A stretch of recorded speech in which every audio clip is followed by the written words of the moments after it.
आपके शरीर की हर कोशिका में उससे अरबों गुना ज्यादा यादें हैं जितनी आपके दिमाग में संभालने की क्षमता है। तो अगर आप जिसे मैं कहते हैं बस उसके एक हिस्से को देखें और लगातार उसके साथ ही खेलते रहें। अगर आपको नहीं पता कि बाकी चीजों को कैसे चलाया जाए, वो चीजें बस यूं ही तुक्के से काम कर रही हैं।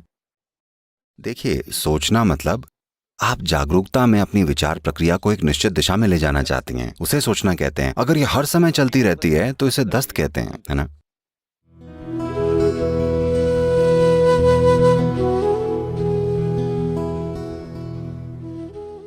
सद्गुरु, इंट्रोस्पेक्शन या आत्मचिंतन कर करके मैंने बहुत सारे तार्किक निष्कर्ष बना लिए हैं, पर मुझे ये कैसे पता लगेगा कि कब ये इंट्रोस्पेक्शन मुझे जरूरत से ज्यादा सोचने की ओर लेकर जा रहे हैं? मैं खुद को जरूरत से ज्यादा सोचने से कैसे रोकूं? क्योंकि कई बार इससे काम टालने की आदत पड़ जाती है।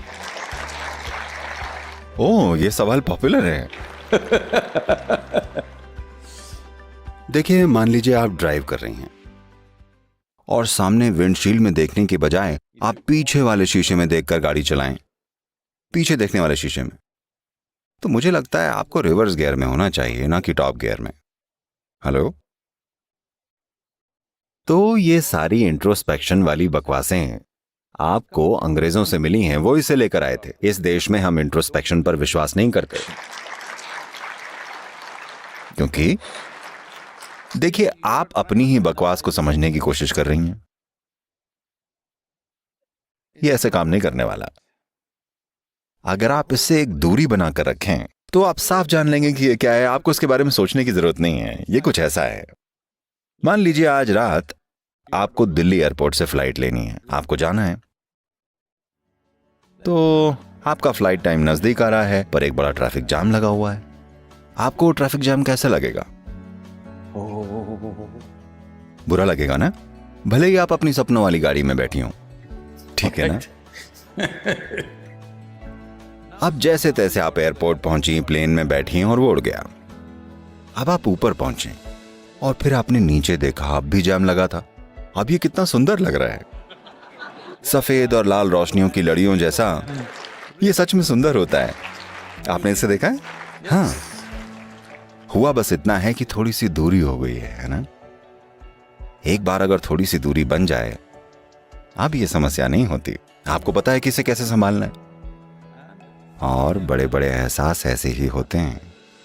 देखिए, अभी भी मैं जानता हूं आप एक इंजीनियर हैं, पर अगर मैं आपको इस स्टेज पर इधर से उधर चलने को कहूं और कहूं कि पता लगाइए कि ये धरती गोल है या चपटी, आपका अनुभव क्या कहता है? चपटी है। चपटी है ना? चपटी है। ये बहस और 1000 सालों तक चलती रहती। ये खत्म हो गई क्योंकि हम महासागरों को पार करने लगे। तब हम देख पाए ये गोल जैसी लग रही है। फिर हमने उड़ना शुरू किया और आकार साफ नजर आने लगा। फिर हम गए और चांद पर जाकर खड़े हो गए और नीचे देखा। अब ये 100% स्पष्ट था। ये कितनी आसान सी चीज थी, लेकिन हम नहीं देख पा रहे थे जब तक हम धरती पर चल रहे थे, है ना? ये वही बात है। आपके मन की प्रकृति, आपके जीवन के इन उपकरणों की प्रकृति, जिसे हम शरीर और मन कहते हैं। योग में हम शरीर और मन नहीं कहते। एक भौतिक शरीर है और एक मानसिक शरीर है, क्योंकि मन केवल दुर्भाग्य से यूरोपियन आइडिया है कि मन यहां बैठा हुआ है। नहीं, Essentially, you call something mind because there's a certain volume of intelligence and memory. That's what you're calling as mind, isn't it? असल में आप किसी चीज को मन कहते हैं क्योंकि उसमें एक खास मात्रा में बुद्धि और याददाश्त है, इसलिए आप उसे मन कह रहे हैं, है ना? आपको याद है कि 5 पीढ़ी पहले आपकी परदादी कैसी दिखती थी? नहीं, पर उनकी नाक आपके चेहरे पर बैठी हुई है। हाँ या ना? लाखों साल पहले आपके पूर्वज कैसे हुआ करते थे? अब तक आपकी त्वचा की कोशिकाओं को यह याद है कि उनकी त्वचा का रंग कैसा था। हाँ या ना? तो आपके शरीर की हर कोशिका में उससे अरबों गुना ज्यादा यादें हैं जितनी आपके दिमाग में संभालने की क्षमता है। हाँ या ना? अभी हम सबसे जटिल केमिकल फैक्ट्री की बात कर रहे थे। अगर आप देखें कि डीएनए का एक मॉलिक्यूल 1 मिनट में जितने काम कर रहा है, इस धरती के सारे कारखाने मिलकर नहीं कर सकते। इस दुनिया के सारे कंप्यूटर्स और सुपर कंप्यूटर्स उतने काम नहीं कर सकते। ये इस तरह से काम कर रहा है। तो अगर बुद्धि और याददाश्त दोनों की बात की जाए तो ये सारे सिस्टम में फैला हुआ है ना? हाँ या ना? कम से कम आपका न्यूरोलॉजिकल सिस्टम हर जगह फैला हुआ है, ये तो आप देख सकते हैं। तो मन एक जगह नहीं होता, मन का एक शरीर होता है, यादों का एक शरीर होता है, भौतिकता का एक शरीर होता है, ऊर्जा का एक शरीर होता है। तो अगर आप जिसे मैं कहते हैं बस उसके एक हिस्से को देखें और लगातार उसके साथ ही खेलते रहें, अगर आपको नहीं पता कि बाकी चीजों को कैसे चलाया जाए, वो चीजें बस यूं ही तुक्के से काम कर रही हैं, ये कुछ ऐसा हुआ जैसे कोई गाड़ी तो चला रहा है लेकिन हैंड ब्रेक लगा हुआ है। बहुत सारे लोग ऐसा करते हैं, उन्हें पता ही नहीं चलता, उन्हें लगता है थ्रॉटल दबाते जाओ ये चलती रहेगी।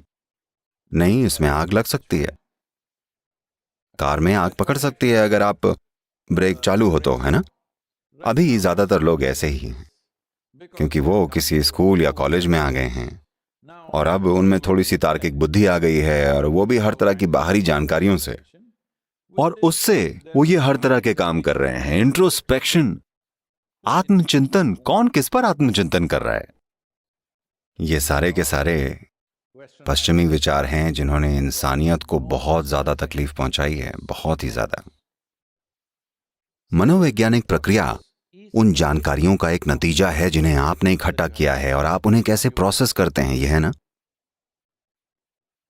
अगर आप उसे थोड़ा सा दूर रख दें तो इसका आप पर कोई असर नहीं होगा।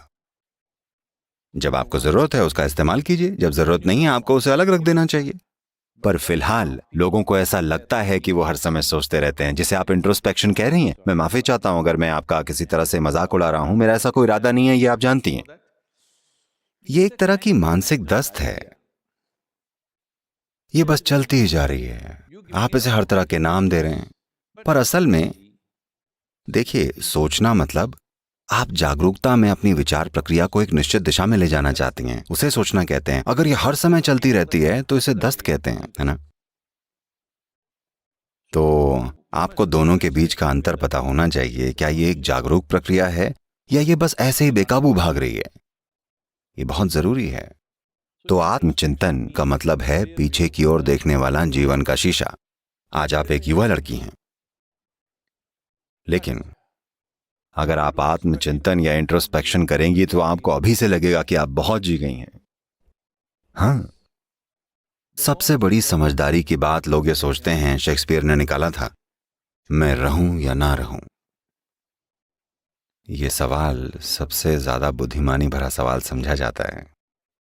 मुझे बताइएगा, अगर आप आनंद में होते, आप सोचते कि मैं रहूं या ना रहूं? केवल अगर आप दुखी हों तो, केवल तब जब आप जीवन को बोझ समझ रहे हों तभी आप ये सोचेंगे कि मैं रहूं या ना रहूं, है ना? तो कई मायनों में आपका आत्मचिंतन, चाहे आप ये थोड़ा थोड़ा करके कर रहे हों या ज्यादा, ये दिमागी बीमारियों की बुनियाद है, क्योंकि आप उस कचरे के डिब्बे में समाधान ढूंढने की कोशिश कर रहे हैं जिसको आप अपना मन कहते हैं। वहां है क्या? केवल वही जो आप में 5 इंद्रियों के माध्यम से आया है और कुछ भी नहीं। अगर आप कुछ नया ढूंढ रहे हैं तो मैं आपको ये बता दूं, अभी आप एक कंप्यूटर इंजीनियर हैं, बनने वाली हैं, राइट? बन चुकी हैं? बनने वाली हूँ। ओके। क्या आपका कंप्यूटर उसमें डाली गई जानकारी के आगे कुछ भी कर पाता है? ऐसा ही आपके मन के साथ भी है। ये शरीर एक गणना की प्रक्रिया है, शायद उन कंप्यूटर से कहीं ज्यादा जटिल जिन्हें आप चला रहे हैं, पर असल में ये एक गणना करने वाला काम ही है। बिना जानकारी के ये काम नहीं करता। तो अगर आपको जानकारी पता है, आपने ही ये सॉफ्टवेयर लिखा है, आपको इसका डेटा पता है, तो आपको पता होगा कि ये क्या कर सकता है और क्या नहीं। तो उसमें आत्मचिंतन क्या करना है?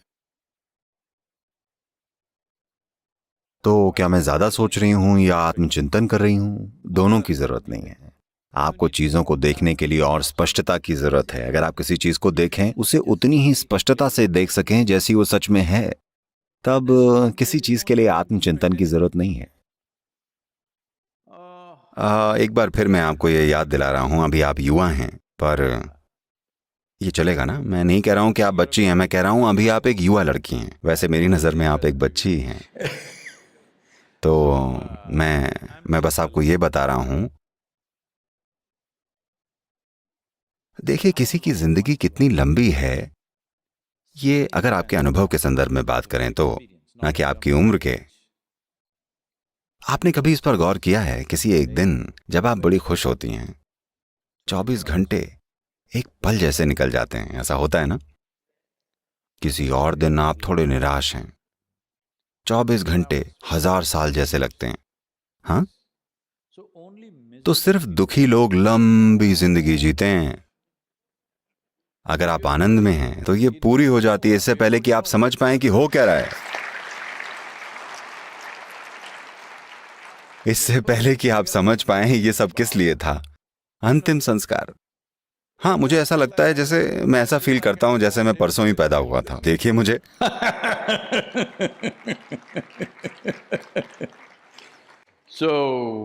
तो प्रॉब्लम यहां पर है, हम अपनी जिंदगी को सुधारने की कोशिश कर रहे हैं आत्मचिंतन से, नैतिकता से, मूल्यों से, विचारों से, फिलॉसफी से, धारणाओं से, रोल मॉडल से, इससे और उससे।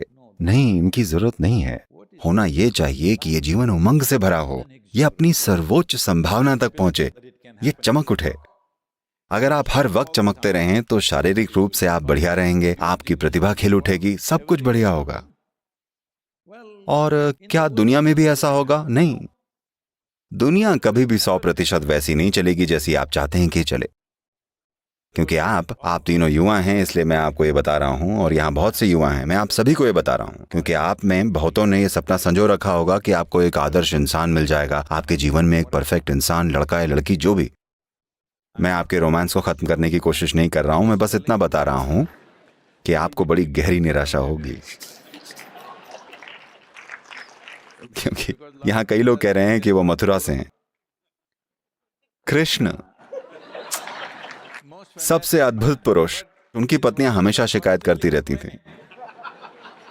इसलिए नहीं कि उनमें कुछ गलत था, क्योंकि इस सृष्टि की प्रकृति ही ऐसी है कि दुनिया में कोई भी ठीक वैसा नहीं हो सकता जैसा कि आप चाहते हैं। हाँ या ना? तो एक ऑप्शन है, ये एक व्यक्ति, आप इस व्यक्ति को वैसा बना सकते हैं जैसा आप चाहते हैं। अगर आप ये एक चीज कर लें तो इन सब चीजों की जरूरत ही क्या है।